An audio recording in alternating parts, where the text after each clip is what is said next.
16వ తారీఖు 2వ నెల 2024 నుండి 29/2/2024 వరకు పుట్టినటువంటి వారందరికీ కూడా ముందస్తుగా జన్మదిన శుభాకాంక్షలు.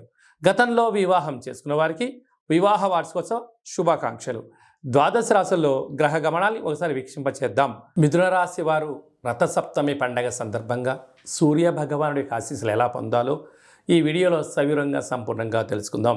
మిథున రాశిలో ఏ ఏ నక్షత్రాలు వస్తనగా మృగశిర నక్షత్రంలోని 3వ పాదం, 4వ పాదం, ఆర్ద్ర నక్షత్రంలోని 4 పాదాలు, పునర్వసు నక్షత్రంలోని 1, 2, 3 పాదములు కలిపితే మిథున రాశి.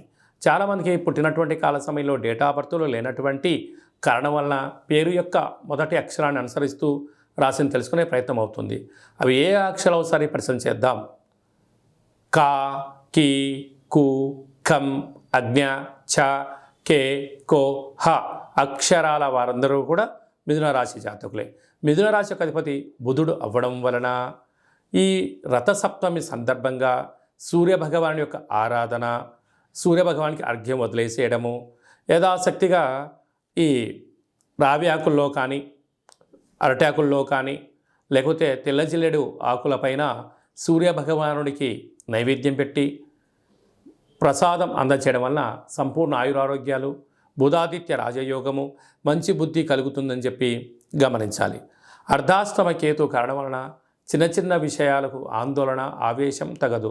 జ్ఞానం, మౌనం, ధ్యానం, ధర్మము, ఆసనాల వలన ప్రశాంతత కలుగుతుందని చెప్పి గమనించాలి. అష్టమంలో కుజుడు, బుధుడు, శుక్ర సంచార స్థితి కారణం వలన, కుజదోష ప్రభావం కారణం వలన మీ యొక్క జన్మ నక్షత్రం రోజున అష్టమి, పూర్ణిమ, బహుళాష్టమి సందర్భంగా దూర, వాయు, జల ప్రయాణాలు పెట్టుకోకపోవడం, ఆవేశానికి దూరంగా ఉండడం, మౌనంగా ఉండడం వలన అనేక రకాలమైన సమస్యలు వాటంతటికి వాటే తొలగిపోతాయని చెప్పి గమనించాలి. భాగ్యస్థానంలో రవి, శని సంచార స్థితి ఏడాది తర్వాత కుంభరాశిలో కలవడం వలన భార్యాభర్తల్లో ఒకరిపైన ప్రేమానురాగాలు అవసరం. ఆరోగ్యకారకుడు రవి, ఆయుకారకుడు శని కావడం వలన భార్యాభర్తల మధ్య విభేదాలు రాకుండా చూసుకోండి. చిన్న చిన్న విషయాలను పట్టించుకోవద్దు. ఈ వీలైనంత వరకు ప్రేమ, ఆప్యాయత, నమ్మకం అనేటువంటి జీవితమైన పొందగలిగితే ఈ గడ్డుకాలం నుంచి బయటపడతారు అని చెప్పి గమనించాలి.